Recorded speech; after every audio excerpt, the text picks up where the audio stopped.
Just in the past couple of weeks, we've had some pretty concerning news regarding Barrell. Right, there's a bottle of theirs right there. I don't know.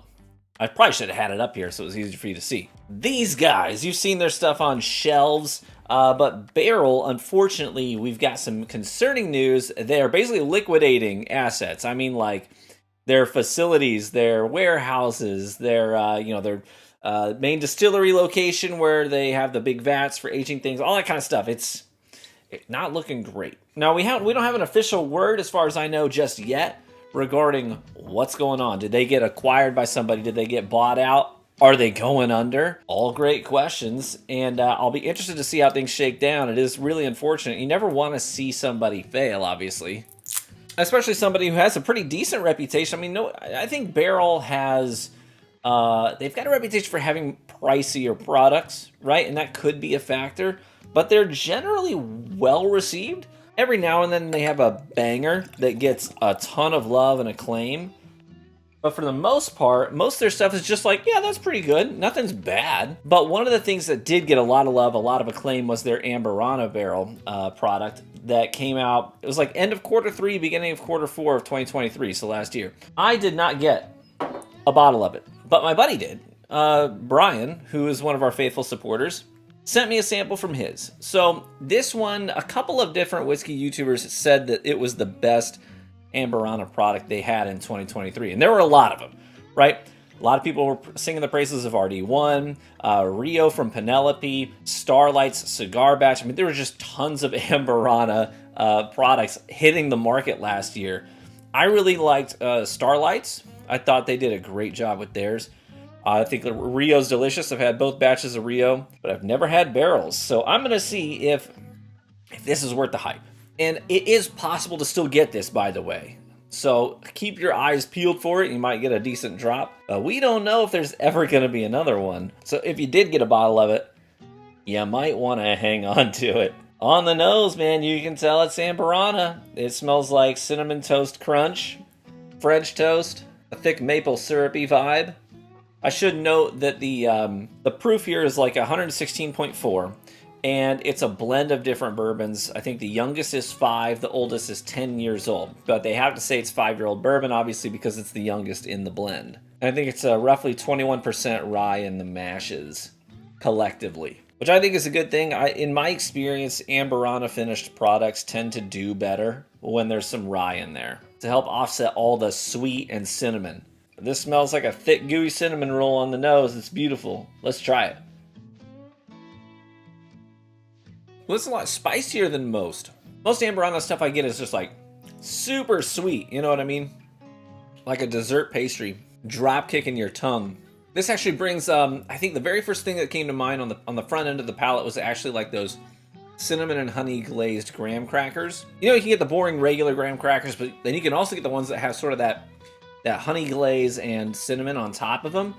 Oh, those are the friggin' bomb. That's what this reminds me of. It brings that graham cracker note front and center at the very beginning of the palate, and then it transitions into some nice spicy notes that help to offset all the sweetness. Yeah, there's a wonderful like fresh baked bread note in there too. But the finish gives me a lot more like spicy peppercorns and oak than I'm used to getting on Amburana finished products. I think this has really good balance to it in that regard. I do have a little Rio here. Part of me wants to save the rest of this and do a little side-by-side comparison later. But Rio is just so much more thick and syrupy and all the honey notes that come forward. Even though the proof on this is really high, I mean 116 roughly, that's pretty high on the proof point, but it's not thick and viscous. It has some good balance to it. Those spicy peppercorn and oak notes that get to shine through in a way that most Amburana finished products, they don't achieve that.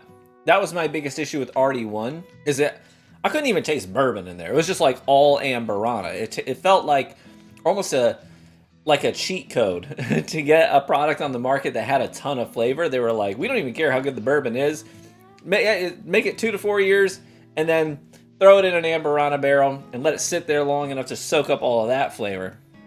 And it felt like it was just all Amburana, which a lot of people loved that product. It is lower on the price. I think it's like, what is that, like $60 bottle? So you can get into Amburana pretty cheap with RD1. This is $90, and same with Rio. You're gonna look at around 90, 100 bucks for Rio as well. So yeah, I think this is, it really depends on what you're after with your Amburana experience. If you want just Amburana, you just like, hey, I just want to know what Amburana contributes by itself. I want that cinnamon toast flavor bomb, super sweet.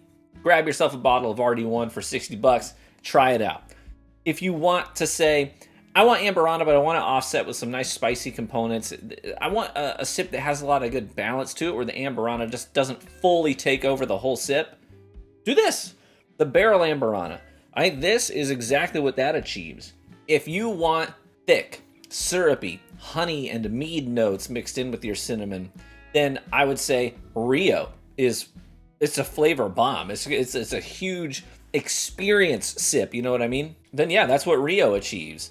And then Starlight, I think, brings a lot of balance to the table by offsetting the sweetness with the rye. It's going to give you a really nice complex sip, where Amburana is the star of the show, but it has a full cast of supporting characters with some nice darker, leathery kind of a notes in there as well. And that's what Starlight brings to the table. So it really depends on what you want out of your Amburana experience. But I gotta give props to Barrell for making an Amburana finished product that does stand out, that does have its own unique character to it, that doesn't just get lost in the sauce of Amburana, which I think is very easy to do. It's not an easy thing to tame Amburana and keep it under wraps. I think that their blenders did a really good job of accomplishing exactly that with this sip.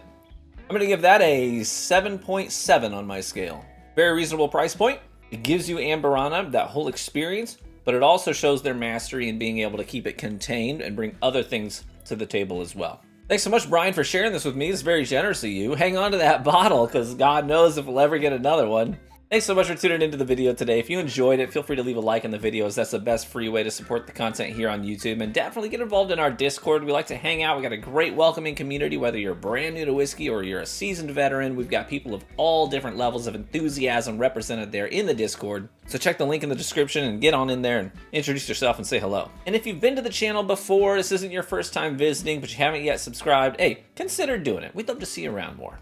Cheers, my friends. May you live richly and get better with age. And I hope to catch you in the next one. Bye-bye.